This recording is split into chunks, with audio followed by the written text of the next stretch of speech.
কিসের এত দম্ভ? ইলিশ মাছ দেবো না, ধর ইলিশ মাছ।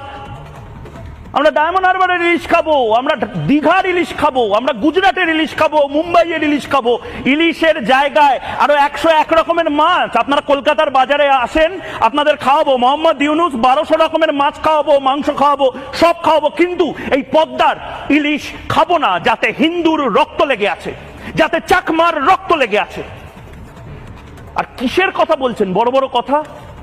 পারলেন ইলিশ মাছ রপ্তানি আটকাতে? বিরাট বড় বড় ডায়লগ। একটা মাছ খাওয়া বন্ধ করে দিলে একটা গোটা দেশের ইনকাম, একটা গোটা দেশের অর্থনীতি পড়ে যায়। আর মোহাম্মদ ইউনূস বড় বড় লেকচার মারছেন। এই মাছ বাংলাদেশ থেকে আমরা কি বসে থাকি নাকি খাওয়ার জন্য?